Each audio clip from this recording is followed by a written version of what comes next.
میں نے ڈٹ کے ناشتہ کیا اور پھر بیگ اٹھا کے کلاس روم کی طرف روانہ ہو گیا۔ مجھے ہر وقت ہی ان کے لیکچر کا انتظار رہتا، لیکن ان کا لیکچر سیکنڈ لاسٹ ہوتا تھا۔ چھٹی سے ایک لیکچر پہلے ان کی کلاس ہوتی تھی اور اب مجھے اسی کا انتظار تھا۔ وقت گزرتا گیا اور آخر کار ان کا لیکچر بھی ہو گیا۔ میں آگے آگے بیٹھا تھا۔ میں ان کے لیکچر میں بالکل آگے ہی بیٹھتا تھا۔ باقی لیکچرز میں موقع دیکھ کے پیچھے بھاگ جاتا، اور آج تو مجھے پیچھے بھاگنے کا بھی موقع نہیں ملا تھا کیونکہ ساری کرسیاں فل تھیں۔ اس لیے میں شروع سے ہی اگلے بینچ پہ بیٹھا تھا، اور آگے بیٹھنے کی وجہ سے مجھے دوسرے ٹیچرز کے سامنے لائک اسٹوڈنٹ بھی بننا پڑا۔ میں ہر وقت کتاب نکال کے پڑھتا رہتا۔ آگے بیٹھ کے بندہ ادھر ادھر تو بالکل بھی نہیں دیکھ سکتا۔ میں اب بھی آگے ہی بیٹھا تھا۔ وہ ڈائس کے پیچھے کھڑی آج کا ٹاپک بتا رہی تھی۔ میرے کانوں میں ان کی میٹھی آواز رس گھولنے لگی۔ میرا دل چاہ رہا تھا کہ اس آواز کو کہیں ریکارڈ کر لوں، لیکن ہمیں کالج میں موبائل لانے کی اجازت نہیں تھی۔ اگر لانے کی اجازت ہوتی تو شاید میں ان کی تصویر اور آواز ریکارڈ کر چکا ہوتا۔ پھر انہوں نے ڈائس سے بورڈ مارکر اٹھایا اور بورڈ پہ کچھ لکھنے لگی۔ باقی بچے پڑھ رہے تھے، سمجھ رہے تھے، لیکن میں کچھ اور ہی سوچ رہا تھا۔ میرا دل چاہ رہا تھا کہ وہ ہمیشہ ہمیشہ کے لیے میری ہو جائیں۔ کیا قسمت انہیں میرا نہیں بنا سکتی؟ بار بار ہی میرے ذہن میں ایسے سوال آنے لگے۔ صرف تھوڑی سی عمر کا فرق تھا، اس میں کوئی بہت بڑی بات تو تھی نہیں، اور اس فرق کو میں مانتا ہی نہیں تھا۔ وہ نازک سی حسینہ تھیں جو مجھے دل و جان سے بھی زیادہ پیاری تھیں۔ اچانک سے انہوں نے دانیال کہا تو میں ادھر ادھر دیکھنے لگا، حالانکہ دانیال میرا ہی نام تھا۔ وہ مجھے کھڑا ہونے کا کہہ رہی تھی۔ میں جلدی سے کھڑا ہو گیا۔ میں گھبرا بھی رہا تھا، نہ جانے وہ کیا کہنے والی ہیں۔ میں تو کتاب پہ دیکھ کے ہی سوچ رہا تھا، تو انہیں کیسے پتا لگا کہ میں سوچ رہا ہوں، پڑھ نہیں رہا؟ لیکن میں کیا کرتا، اب تو انہوں نے مجھے کھڑا کر دیا تھا۔ میں کھڑا ہو کے نظریں جھکائے ہوئے تھا۔ سب لوگ بھی حیران تھے کہ اتنا زیادہ بولنے والا دانیال آج کیوں نہیں بول رہا۔ میں مس کے سامنے بھیگی بلی بنا کھڑا تھا۔ دانیال، تم مجھے ایسڈ اور بیس میں ڈفرنس بتاؤ۔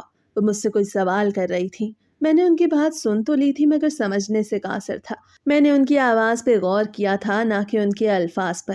میں پاگلوں کی طرح چہرے پر مسکراہٹ سجائے ان کی آنکھوں میں گھورے جا رہا تھا۔ دانیال، میں نے تم سے کہا ہے مجھے ایسڈ اور بیس کی ڈیفینیشن سناؤ، اور تم کہاں گم ہو گئے ہو؟ جب انہوں نے ہاتھ لہراتے ہوئے کہا تو میں جلدی سے ہوش و حواس کی دنیا میں واپس آ گیا، اور جو وہ پوچھ رہی تھی وہ آرام سے بتا دیا۔ یہ تو بہت ہی آسان سوال تھا، اور ویسے بھی میں پڑھنے میں ٹھیک ٹھاک تھا۔ میں کوئی نالائق نہیں تھا۔ میرے سنانے کے بعد انہوں نے میری تعریف کی اور بچوں سے تالیاں بھی بجوائیں۔ مجھے تو پرائمری اسکول والی وائب آنے لگی تھی، لیکن یہ میری غلط سوچ تھی۔ وہ اس لیے تالیاں بجوا رہی تھی کیونکہ انہوں نے مجھ سے پہلے بھی 3-4 لڑکوں سے یہ کوسچن کیا، مگر کسی نے بھی جواب نہیں دیا، اس لیے وہ مجھے سراہ رہی تھیں۔ پھر انہوں نے مجھے بیٹھنے کا کہہ دیا، مگر اب بھی میں کھڑا تھا۔ میں انہیں گھورے جا رہا تھا۔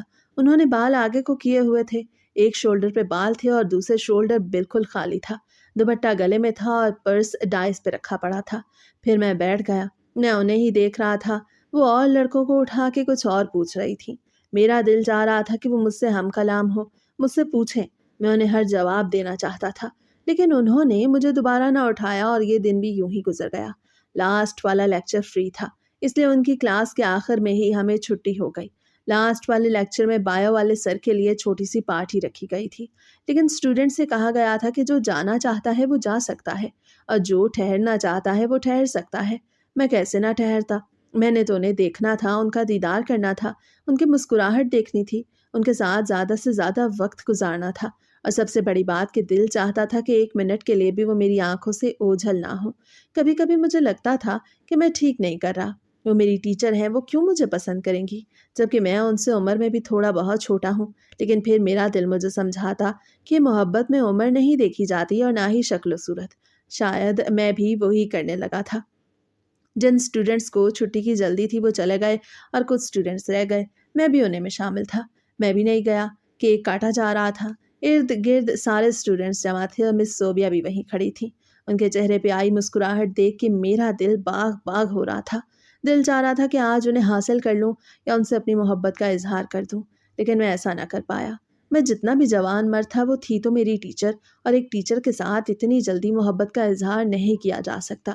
ابھی میں انہیں سمجھنا چاہتا تھا، وہ کس نیچر کی ہیں، کہاں رہتی ہیں، اور ان کی کیا خواہشات ہیں۔ میں یہ سب جاننا چاہتا تھا، جس کے لیے مجھے ابھی کچھ وقت کی ضرورت تھی۔ اور پھر کیک سب میں تقسیم کیا گیا۔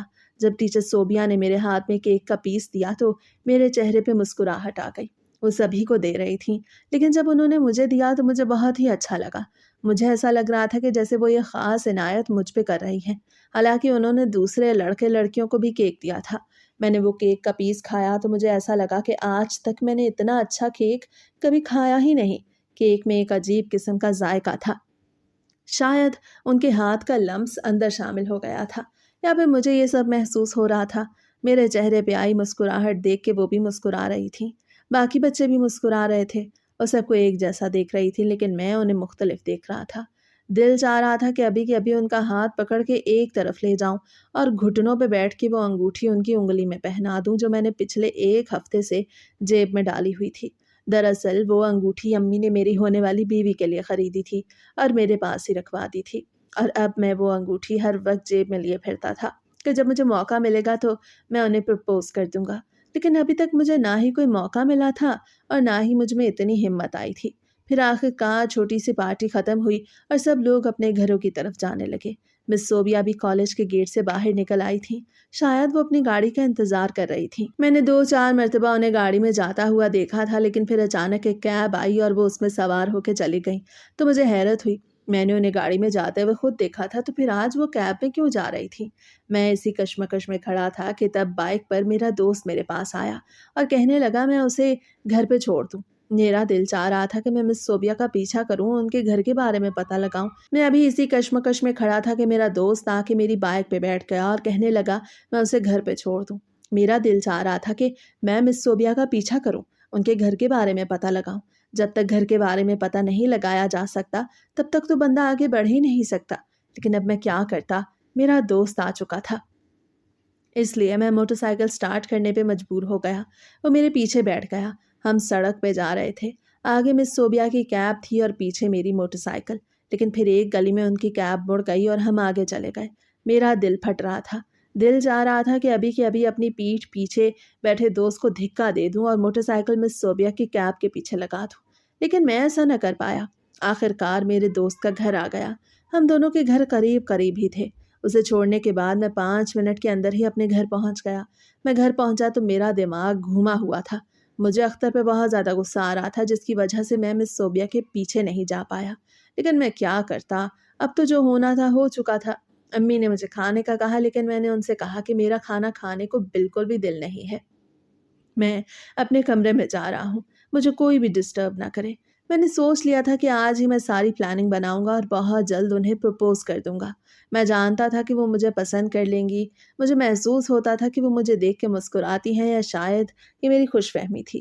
میں ابھی کمرے میں ہی بیٹھا تھا کہ امی کھانے کا ٹرے لے کے وہیں آ گئیں۔ میں نے چہرے پہ ناگواری سجا لی۔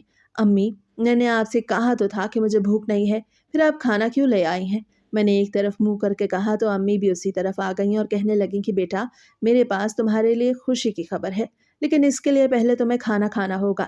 کھانا کھانے کے بعد ہی میں تمہیں بتاؤں گی کہ خوشی کی خبر کیا ہے، اور میں جانتی ہوں کہ یہ خوشی کی خبر سن کے تم بہت زیادہ خوش ہو جاؤ گے اور مٹھائی بھی لے کے آؤ گے۔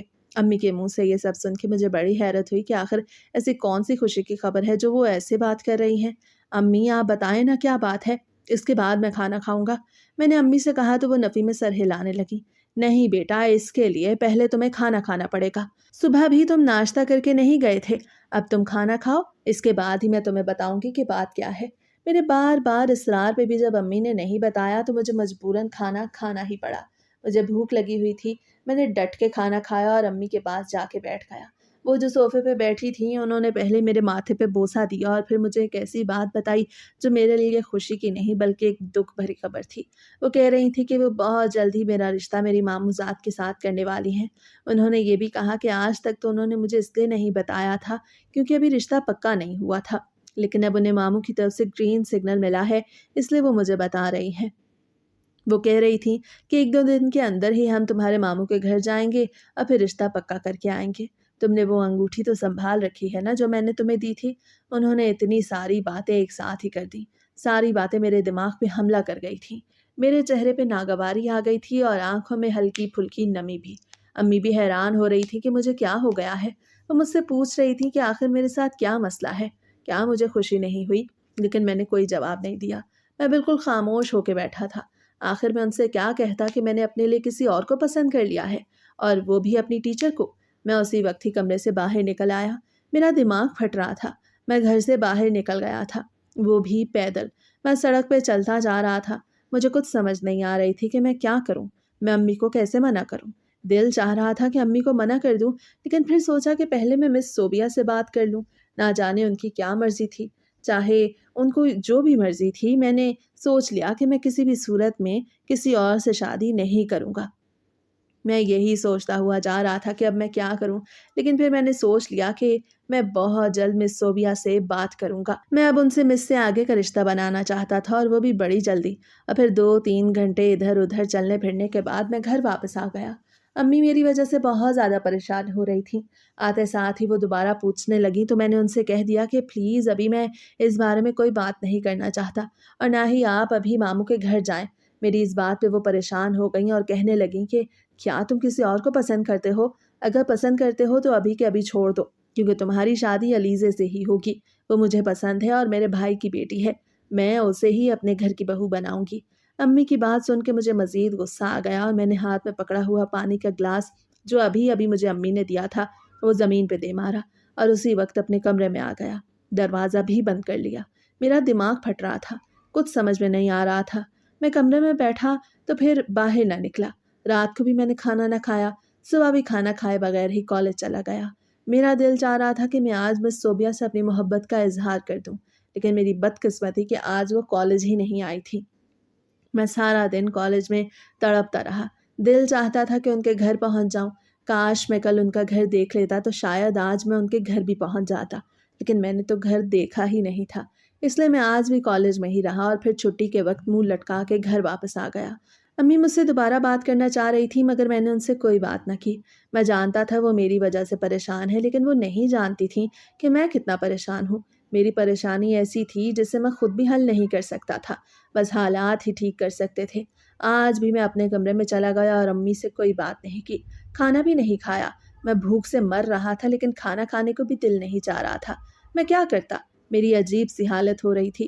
ایسا لگ رہا تھا کہ میری محبت مجھ سے چھینی جا رہی ہے، حالانکہ ابھی تک میں نے محبت کا اظہار بھی نہیں کیا تھا اور نہ ہی اسے حاصل کیا تھا، لیکن پھر بھی مجھے ایسے ایسے خدشات آ رہے تھے جن کی وجہ سے مجھے سانس بھی بڑی مشکل سے آ رہا تھا۔ اگلی صبح جب میں اٹھا تو میں بخار میں تپ رہا تھا۔ میں کالج جانا چاہتا تھا، لیکن امی نے مجھے نہیں جانے دیا اور دھمکی دینے لگی کہ اگر میں زبردستی کالج گیا تو ابو کو فون ملا دیں گی۔ ابو کام کے سلسلے میں کراچی گئے ہوئے تھے۔ ابو کا نام سن کے میں خاموش ہو گیا اور 3-4 دن گھر پہ رہا۔ مجھے بہت زیادہ بخار ہو گیا تھا، سنبھالے نہیں سنبھل رہا تھا، لیکن 5ویں دن میری طبیعت کچھ بہتر ہو گئی اور میں امی سے لڑ جھگڑ کے آخر کالج آ ہی گیا۔ مس صوبیہ بھی آئی ہوئی تھیں۔ اب مجھے ان کے لیکچر کا انتظار تھا۔ میں سارا دن ان کے لیکچر کا انتظار کرتا رہا۔ مجھے ان کے دیدار کی خواہش تھی، لیکن پھر میں نے سوچا کہ لیکچر کے وقت تو میں سب کے سامنے ان سے بات نہیں کر پاؤں گا، کیونکہ نہ ان سے اکیلے میں بات کر لی جائے۔ میں 3 لیکچر لینے کے بعد کلاس بنک کر کے اپنی کلاس سے باہر نکل آیا۔ میں ادھر ادھر گھوم رہا تھا، کہیں پر بھی مجھے مس صوبیہ دکھائی نہیں دے رہی تھی۔ شاید ان کا کسی اور جگہ پہ لیکچر تھا۔ وہ کیمسٹری پڑھاتی تھیں اور سارے کالج کو پڑھاتی تھیں، لیکن علیحدہ علیحدہ ٹائمنگ میں۔ شاید اب ان کی ٹائمنگ کسی اور کلاس کو کیمسٹری پڑھانے کی تھی۔ میں گراؤنڈ میں آ چکا تھا۔ اچانک سے وہ مجھے ایک کلاس سے نکلتی ہوئی دکھائی دیں۔ میں جلدی سے ان کے پاس پہنچ گیا۔ مس، مجھے آپ سے ایک بہت ضروری بات کرنی ہے، میں نے نظریں جھکا کے کہا تو وہ مسکرانے لگیں اور بولی، کیا بات ہے، جلدی بولو، مجھے اور کلاس کے لیے بھی جانا ہے۔ میں نے ان سے کہا کہ میں یہاں پہ بات نہیں کر سکتا، آپ کو میرے ساتھ ایک طرف جانا ہوگا، میں نے آپ سے بہت ضروری بات کرنی ہے۔ میری بات سن کے وہ حیران تو ہوئیں۔ میں نے ان کے چہرے پہ آئے تاثرات دیکھے تھے، لیکن پھر بھی انہوں نے کہا کہ اگر تم نے کوئی بات کرنی ہے تو چلو کینٹین میں چل کے کرتے ہیں۔ انہوں نے سمجھا کہ شاید میں نے کوئی پڑھائی وغیرہ کی بات کرنی ہے۔ میں ان کے ساتھ کینٹین میں آ چکا تھا۔ ہم نے کچھ منگوایا نہیں تھا، کینٹین میں کوئی بھی نہیں تھا کیونکہ یہ بریک کا ٹائم نہیں تھا۔ مجھے سمجھ نہیں آ رہی تھی کہ میں ان سے کیسے بات کروں، دماغ پھٹ رہا تھا، نظریں جھکی ہوئی تھیں۔ وہ بار بار پوچھ رہی تھیں کہ بتاؤ کیا بات ہے، میری کلاس کا ٹائم ہو رہا ہے، اگر کچھ پوچھنا ہے تو جلدی پوچھو، لیکن میں کیا کرتا، میری زبان میرا ساتھ نہیں دے رہی تھی۔ میں کہنا چاہتا تھا، میں ان کو بتانا چاہتا تھا کہ میں ان سے محبت کرتا ہوں، دل و جان سے محبت کرتا ہوں، ان کے بغیر نہیں رہ سکتا۔ لیکن میں کیا کرتا جب زبان ہی نہیں ہل رہی تھی۔ میں تو بالکل ہی گونگا ہو کے رہ گیا تھا۔ لیکن پھر میں نے جیسے تیسے ہمت کی اور جیب سے وہ انگوٹھی والی ڈبی نکالی۔ انگوٹھی میں نے اپنے ہاتھ میں لے رکھی تھی۔ میری نظریں اب بھی جھکی ہوئی تھیں۔ مس، مجھے آپ بہت زیادہ پسند ہیں۔ میں آپ سے شادی کرنا چاہتا ہوں۔ میں کانپتی آواز کے ساتھ بس اتنا ہی کہہ پایا۔ اچانک سے مجھے ان کی ہنسی کی آواز محسوس ہوئی۔ میں نے اوپر دیکھا تو وہ واقعی میں ہنس رہی تھیں۔ وہ تو ایسے ہنس رہی تھیں کہ جیسے کوئی چھوٹا بچہ ان سے کوئی فرمائش کر رہا ہو۔ پھر انہوں نے ایک ایسی بات کی کہ میرا دل ٹوٹ کے ریزہ ریزہ ہو گیا۔ پہلے ہی میں ٹوٹا ہوا تھا۔ امی میرا رشتہ کہیں اور کرنا چاہ رہی تھیں اور اب تو ان کی بھی شادی ہو چکی تھی۔ انہوں نے کہا کہ میں تو شادی شدہ ہوں۔ جب یہ بات میں نے سنی تو مجھے ایسا لگا کہ کسی نے پگھلا ہوا سیسا میرے کانوں میں انڈیل دیا ہے۔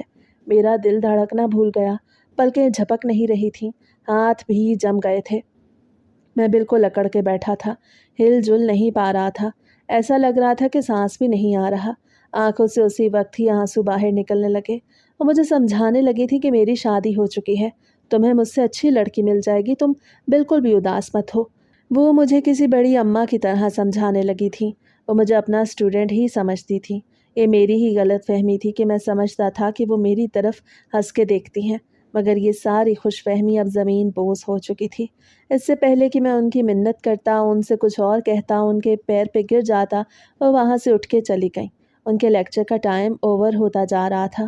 وہ چلی گئی تھیں اور میں وہیں پہ بیٹھا رہ گیا۔ میں تو سارا دن ہی وہیں پہ بیٹھا رہ گیا۔ بریک ہوئی، لڑکے آئے گئے، لیکن میں وہاں سے نہیں ہلا۔ اور پھر جیسے ہی چھٹی کا وقت ہوا تو میں اسی وقت ہی وہاں سے بیگ اٹھا کے گھر کی طرف نکل پڑا۔ میں بائک پہ جا رہا تھا۔ میں اتنی زیادہ تیز بائک چلا رہا تھا کہ اگر کوئی میرے سامنے آتا تو شاید میں بریک نہ لگا پاتا، لیکن یہ میری خوش قسمتی یا کسی اور کی کہ کوئی بھی میرے راستے میں نہیں آیا، اور میں ایکسیڈنٹ سے بچ بچا کے آخر کار گھر پہنچ گیا۔ میں گھر پہنچا تو ابو بھی آئے ہوئے تھے، لیکن میں ان سے نہ ملا۔ امی ابو ڈرائنگ روم میں بیٹھے تھے۔ میں نے انہیں سلام بھی نہ کیا اور اپنے کمرے میں پہنچ گیا۔ مجھے بہت زیادہ غصہ تھا۔ مجھے سمجھ نہیں آ رہی تھی کہ آخر مجھے غصہ کس پر ہے۔ ابھی میں وہیں پہ بیٹھا ہی تھا کہ ابو امی دونوں میرے گھر کے اندر آ گئے۔ ابو کہہ رہے تھے، تمہاری ماں تمہاری وجہ سے بہت زیادہ پریشان ہے۔ یہ تم نے کیا تماشا لگا رکھا ہے؟ تم کھاتے پیتے نہیں ہو، نہ ہی کوئی کام کرتے ہو۔ بتاؤ تمہارے ساتھ کیا مسئلہ ہے؟ ہمیں نہیں بتاؤ گے، ہم مسئلہ حل نہیں کر پائیں گے۔ ابو مجھ سے کہہ رہے تھے اور میں سن رہا تھا۔ میری آنکھوں سے آنسو نکل رہے تھے، مگر کوئی جواب میری زبان سے نہیں نکل رہا تھا۔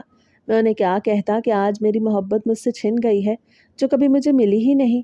میں نے ان سے یہ کہہ دیا کہ میری طبیعت ٹھیک نہیں ہے، میں آپ سے بعد میں بات کروں گا، تو وہ بڑی مشکل سے کمرے سے باہر چلے گئے۔ میں نے دروازہ بند کر لیا۔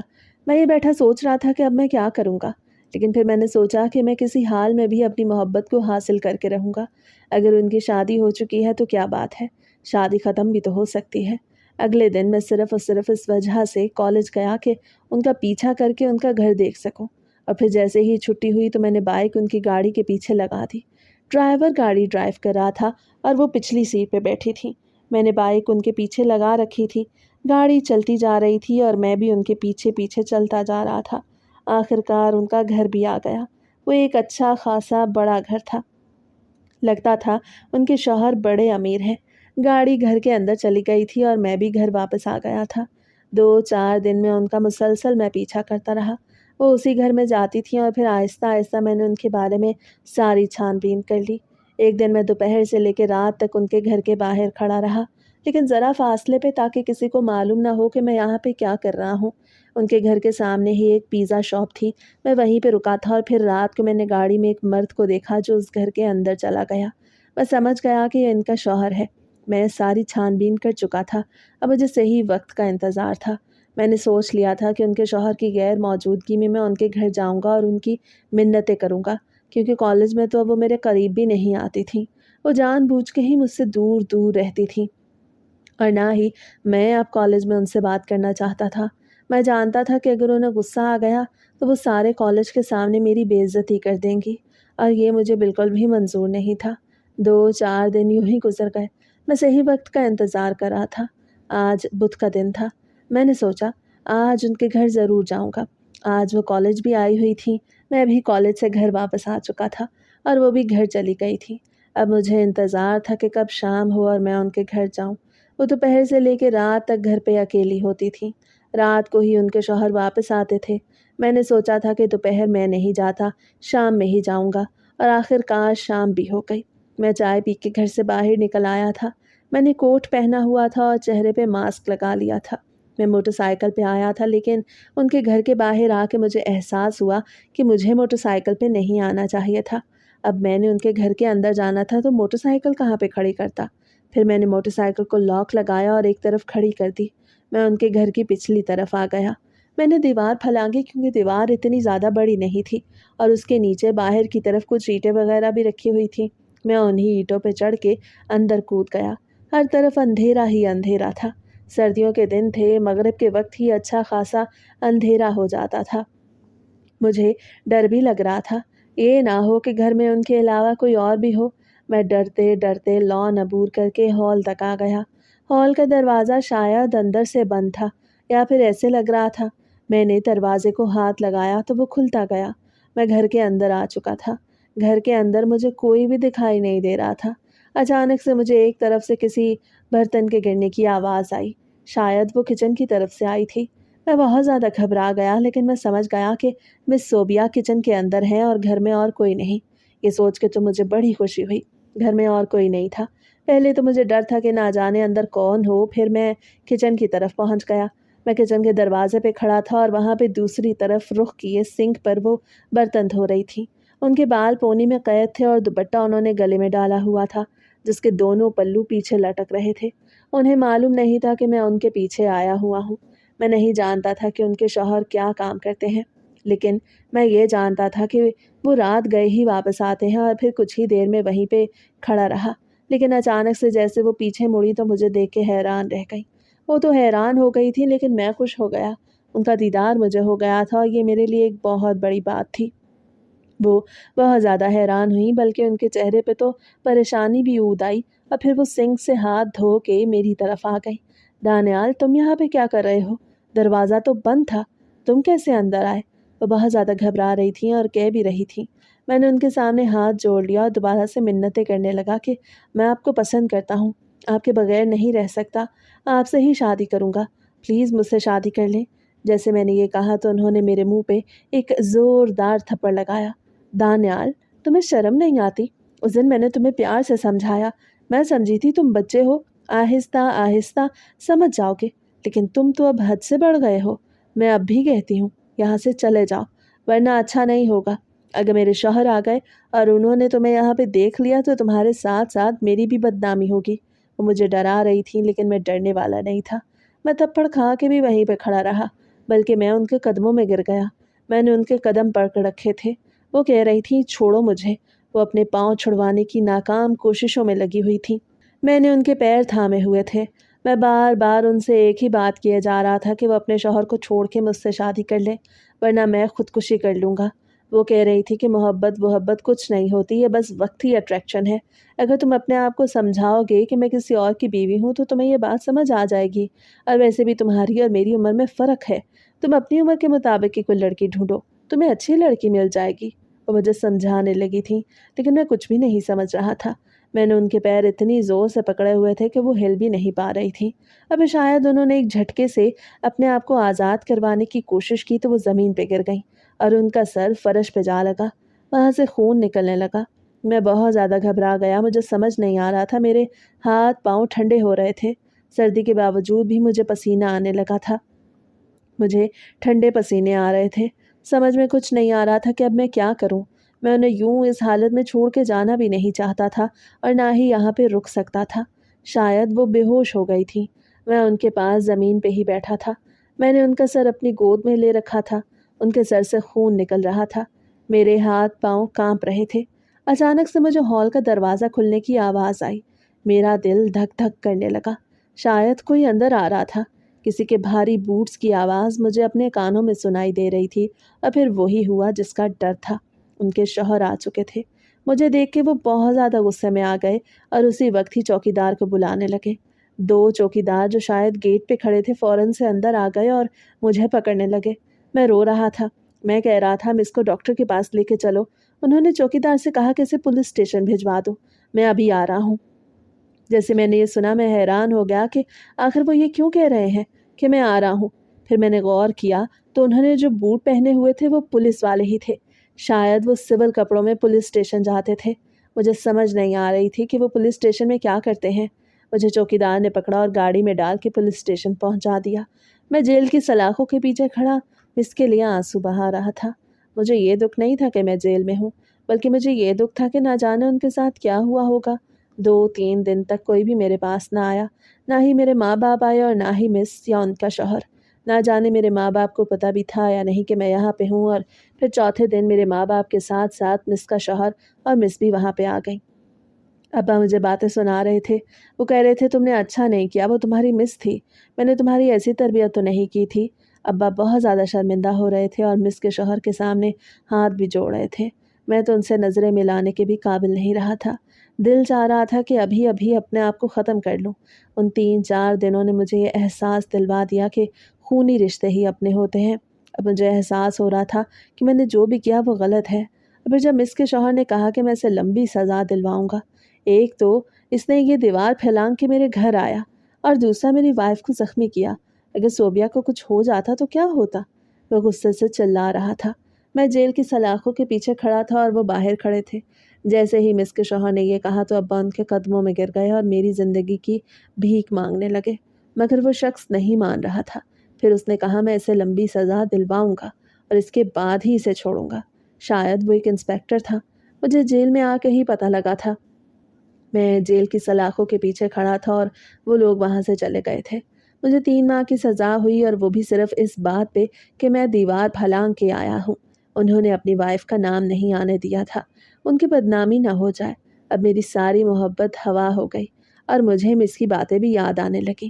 ایک مرتبہ وہ اکیلی بھی مجھ سے ملنے کے لیے آئی تھی، اور وہ بھی صرف اور صرف مجھے سمجھانے کے لیے۔ انہوں نے مجھ سے کہا کہ دانیال، میں نے تم سے کہا تھا کہ میرے پیچھے مت آؤ، میں شادی شدہ ہوں، تم بچے تھے، میں نے تمہیں پیار سے سمجھایا مگر تم نہ سمجھے۔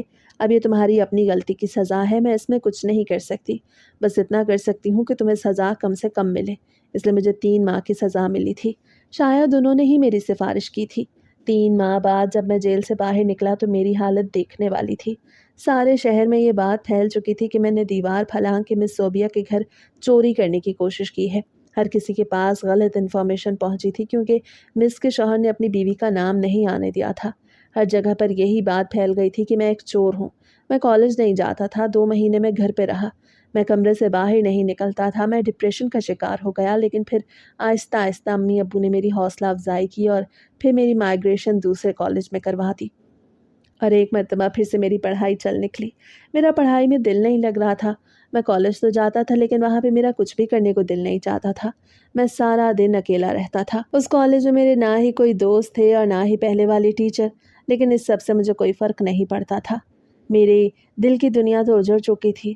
میں ایک بدنام انسان مشہور ہو گیا، اور یہ ساری غلطی میری اپنی ہی تھی، کسی کی کوئی غلطی نہیں تھی۔ ہر کسی نے مجھے اپنی اپنی جگہ پہ سمجھایا، اماں ابا نے بھی سمجھایا، مس نے بھی سمجھایا تھا، لیکن میں نے تو کسی کی بات مانی ہی نہیں تھی، تو اب سزا بھگت رہا تھا۔ وقت گزرتا جا رہا تھا اور وقت ہمیشہ ایک جیسا نہیں رہتا۔ اور پھر آخر کار وہ وقت بھی آ گیا جب میں نے اس بدنامی کو بھلا دیا اور سینہ تان کے شہر میں نکلنے لگا۔ پہلے میں چھپتا چھپاتا کالج آتا تھا اور وہاں سے سیدھا گھر واپس آ جاتا تھا۔ اس کالج میں مجھے کوئی نہیں جانتا تھا، لیکن پھر آہستہ آہستہ میں اپنی روٹین پہ آ گیا، کیونکہ غلطیاں ہر انسان سے ہوتی ہیں۔ مجھ سے بھی ہوئی تھی، اور پھر کچھ ہی دنوں میں امی نے میری منگنی علیزے کے ساتھ کر دی۔ وہ اچھی لڑکی تھی، میں اسے پسند کرنے لگا، وہ بھی صرف اس وجہ سے کیونکہ وہ ساری بات جانتی تھی، پھر بھی مجھ سے منگنی کرنے کے لیے رضامند ہو گئی۔ شاید اپنے ایسے ہی ہوتے ہیں، انہیں کچھ فرق نہیں پڑتا کہ ہماری کیا غلطیاں ہیں اور کیا نہیں۔ میں نے اس سے کہا تھا کہ اگر وہ چاہے تو مجھ سے منگنی نہ کرے، میں یہ بات اپنے سر لے لوں گا، میں گھر والوں سے کہوں گا کہ میں اس سے منگنی نہیں کرنا چاہتا، لیکن اس نے ایسا نہیں کیا، بلکہ مجھے کھلے دل کے ساتھ قبول کیا۔ وہ جو سمجھاتی تھی کہ آپ اپنی غلطیاں سدھار لیں تو سب لوگ آپ کو معاف کر دیں گے، اور پھر ایسا ہی ہوا۔ آہستہ آہستہ سب لوگوں نے مجھے معاف کر دیا۔ پہلے امی ابو مجھ سے زیادہ نہیں بولتے تھے، لیکن پھر آہستہ آہستہ سب کچھ پہلے جیسا نارمل ہو گیا۔ وقت گزرتا جا رہا تھا، اور پھر جیسے ہی میری ڈگری کمپلیٹ ہوئی تو علیزے سے میری شادی کر دی گئی۔ شادی والی رات میں بہت اداس تھا۔ میں اب مس صوبیہ سے محبت نہیں کرتا تھا، لیکن میرے اندر ایک اداس روح گھس گئی تھی جو مجھے خوش نہیں ہونے دیتی تھی۔ میرا ماضی بار بار مجھے جھنجھوڑ کے رکھ دیتا، لیکن جب علیزے آئی تو اس نے مجھے سنبھال لیا۔ اس نے مجھے ایسے سنبھالا جیسے کوئی ماں روتے ہوئے بچے کو سنبھالتی ہے۔ اب ہماری شادی کو بھی پورا 1 ہفتہ گزر چکا ہے۔ وہ بہت اچھی ہے، میری چھوٹی چھوٹی چیزوں کا خیال رکھتی تھی۔ جب بھی میں ڈپریشن کا شکار ہوتا تو پھر میں علیزے کے پاس آ جاتا اور وہ میری اچھی کاؤنسلنگ کرتی اور میں اپنے سارے دکھ بھلا دیتا۔ شاید ہر انسان کا یہی حق ہے کہ اسے علیزے جیسی بیوی ملے۔ اگر ایسی بیوی مل جائے تو انسان اپنے سارے دکھ بھلا دیتا ہے۔ اب میری زندگی میں کوئی بھی غم نہیں رہا۔ وقت گزرتا جا رہا تھا اور آخر وہ وقت بھی آ گیا جب علیزے نے میرے بیٹے کو جنم دیا۔ اس دن میری آنکھوں سے آنسو نکل آئے۔ علیزے ہی تھی جس نے مجھے سہارا دیا۔ اگر وہ نہ ہوتی تو شاید آج میں بھٹک رہا ہوتا اور میں شادی بھی نہ کر پاتا اور نہ ہی اپنی زندگی میں آگے بڑھ پاتا۔ لیکن علیزے اور میرے ماں باپ نے میری بہت مدد کی اور اب میں بالکل سنبھل چکا تھا۔ اب مجھے مس صوبیہ یاد بھی نہیں آتی تھی، بلکہ اگر کبھی یاد آتی تو مجھے خود پہ ہنسی ہی آ جاتی کہ میں کتنا بے وقوف تھا۔ زبردستی کسی کو حاصل کرنا چاہ رہا تھا، حالانکہ محبتیں تو نصیب سے ملتی ہیں۔ جو نصیب میں ہوتا ہے وہ مل جاتا ہے۔ علیزے میرے نصیب میں تھی، اس کی محبت میرے نصیب میں تھی تو مجھے مل گئی، اور بے شک اللہ تعالیٰ ہی ہمارے لیے بہتر کرتے ہیں۔